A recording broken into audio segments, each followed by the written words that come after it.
Rest in peace, Boiled Water. You will be missed. Today, I'm going to recap a 2006 crime thriller film called Lucky Number Slevin. Two bookies are separately ambushed and slain by unknown assailants.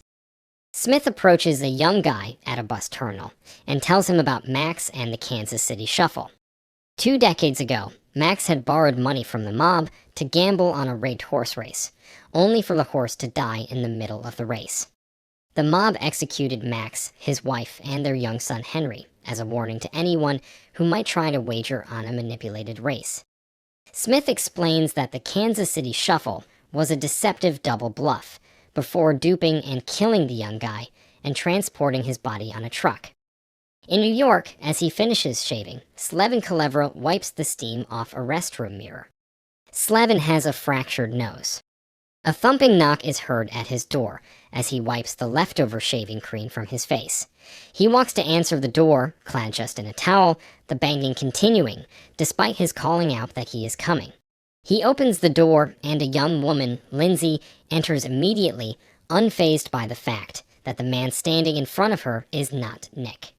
Slevin comments on Lindsay having a deceptively tall knock, that the sound of her hammering on the door echoed in a way that led Slevin to believe she was much taller than she was. Lindsay inquires as to what has become of Slevin's nose. He claims he was hit by someone he didn't expect.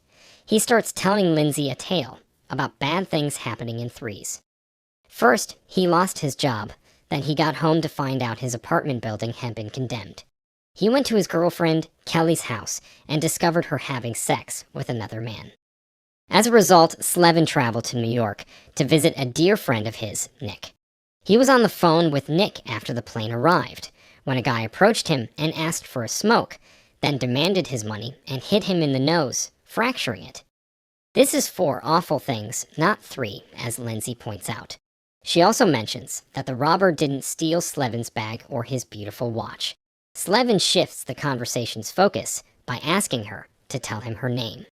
She inquires as to where Nick is, to which Slevin responds that he has yet to arrive. He was due to meet Slevin at the flat. He allowed himself in, since the door was unlocked. Slevin picks up the phone when it rings, but the caller hangs up. Lindsay promptly contacts the call return number, then pretends she dialed the wrong number, and informs Slevin that the call originated at the Hotel Cheval. She claims that now that she knows who the man called, it's time to figure out who called him. To Slevin's delight, she proceeds to describe her detective job by quoting Columbo. She dials another number and is connected to the same hotel.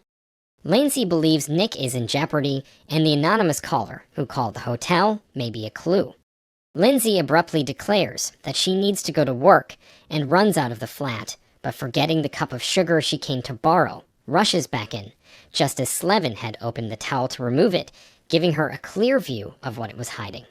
Slevin goes back to the bathroom when Lindsay departs. The doorbell rings again. Slevin hurriedly opens the door, believing Lindsay is back, but enters 2 men named Elvis and Slow, who work for someone known as the boss. Believing that he is Nick, they kidnap him and bring him to their boss. The boss lives in the penthouse of a well-guarded building, and is the supposed head of a huge crime ring. When they start talking, Slevin tries to act smart, and they get into a verbal cat and mouse game. Finally, the boss discloses that Nick, as they all believe Slevin to be, owes him $96,000 in gaming debt. To get out of this obligation, he must perform the boss a favor and assassinate the son of the rabbi, a rival crime boss. The rabbi is an ordained rabbi, and his son, Itzhak, is known as the Fairy due to his homosexuality. This is in vengeance for the bosun's murder, which he blames on the rabbi. As Slevin leaves, the boss begins speaking to a man who has masterminded the whole affair. The man is Smith, and he was the one who had been hired to kill the Fairy. The boss asks him why he didn't carry the job out himself, and the man just responds that he will indeed kill somebody. 2 guys hiding inside a vehicle, disguised as a plumbing truck, take a photo of Slevin as he is brought out of the building and into the car, and one informs the other that they need to phone someone named Rakowski. There's a new face in town. Slevin enters Nick's flat once more. Lindsay arrives, intending to transport him to the Hotel Cheval. Nick hasn't come there yet. Lindsay has a friend who works at the hotel and can find out who called the apartment on their behalf. She notices Slevin staring carefully at the newspaper he picked up. On the main page, there's a headline about Slim Hopkins going missing, which is ironic given that Hopkins is suspected of being involved in several other inexplicable disappearances. Slevin informs Lindsay that he met Slim and that he was dead when they first met. Lindsay hears her phone ring in her apartment and hurries to answer it, thinking it may be her hotel roommate. While waiting for her, Slevin begins to dress. When he goes to answer the door, he is greeted by two Hasidic-looking guys, who inform him that Shlomo wishes to see him. Slevin tries to say that he doesn't know any Shlomo, but he receives another punch in the stomach, and is once again kidnapped, but this time he is going to visit the rabbi. He notices he's being brought back to the boss building, as he's driven to visit Shlomo, the rabbi, but Saul says that the rabbi resides in a building immediately across the street. The rabbi and the boss were once partners and even close friends, but one day they turned on one another and attempted to murder each other, and neither has left the protection of their respective penthouse since. Slevin's interaction with the rabbi turns into another game of linguistic cat and mouse, with Slevin furiously responding to the rabbi. The rabbi ultimately tells Slevin that he owes him $33,000, as despite his objections, they believe Slevin is Nick Fisher. He has 48 hours to raise money, by whatever means necessary. After Slevin is escorted away, the rabbi begins informing someone unseen that he's made half of a pre-arranged payment to the person's account in the Cayman Islands, and the other half would be paid after their old buddy is in the grave.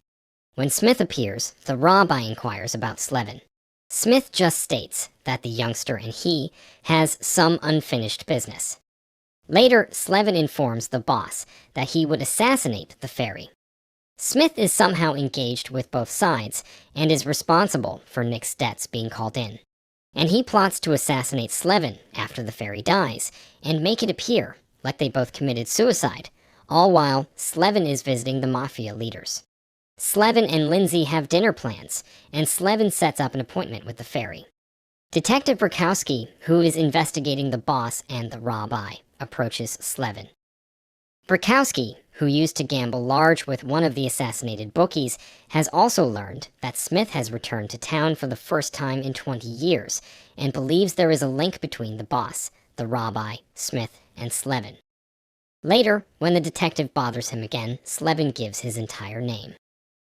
Slevin comes to the fairy's apartment for his date, and fatally kills him, only for Smith to show up.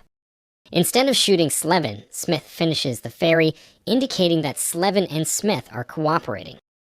Slevin then drags the bus terminal victim's body inside the apartment, revealing it to be Nick Fisher, while Smith murders the fairy's bodyguards. The bodyguards had been informed about their charges murder and rushed in through a special door built in the wall, but they were immediately killed by Smith, who used 2 silenced pistols. Smith and Slevin then blow up the flat. The boss and the rabbi are kidnapped by Smith and Slevin, and both awake in the boss's penthouse. Slevin shows up and announces the big twist. The mobsters that killed Max were the boss and the rabbi, and Slevin is Henry, the son of the ill-fated Max. Smith is revealed to be the paid assassin to kill young Henry, who instead took him in and reared him after a moral crisis. Slevin explains 20 years later that he and Smith killed the mobsters' bookies while stealing the ledgers. They assassinated Nick and took his identity after identifying him as owing a large sum of money to both sides. Then Slevin assassinated the boss's son to persuade the boss to hire Smith to assassinate the rabbi's son in retaliation. Under his Nick Fisher pseudonym, Smith acquired the boss's contract to murder the fairy and persuaded the rabbi that he would protect the fairy on the condition that they both call in Nick's debts, enabling Slevin and Smith unrestricted access to the well-guarded mobsters. Slevin then suffocates the rabbi and the boss by taping plastic bags over their heads after disclosing his identity, murdering them in the same manner they killed his father. Smith shoots Lindsay to conceal his identity, as she had photographed him while investigating Nick's abduction. Brzykowski receives a phone call from his boss while on the lookout for Slevin and discovers the origin of the alias Slevin Kalevra. Lucky number Slevin was the horse his father had bet on, and Kulevra is Hebrew for bad dog, which is similar to Smith's moniker. Burkowski murdered Slevin's mother 20 years ago to pay off his gambling debts. As he hears this narrative, Burkowski accepts his fate as Slevin emerges in Burkowski's backseat and shoots him, completing his masterpiece of retribution. Slevin is subsequently approached by Lindsay at the bus terminal, and it is revealed that Smith had told Slevin he had to murder Lindsay since she had a photograph of him. It's also revealed that Slevin disclosed his actual identity to Lindsay and assisted her in faking her death around the same time. Slevin explains to Smith, who is aware of the deception, that he had to save Lindsay and doesn't believe Smith would understand. Smith says he understands and agrees to leave Lindsay alone because he saved him as a child. Smith returns Slevin's father's old watch before vanishing into the mob. The film jumps back 20 years to when Smith initially saved little Henry. They drive away, and Smith listens to Kansas City Shuffle on the radio. If you enjoyed this video, don't be shy to hit the like button, and if you disliked it, hit the dislike button twice, just to be sure. You should watch the whole movie. Thank you very much for watching. Please subscribe for more videos like this.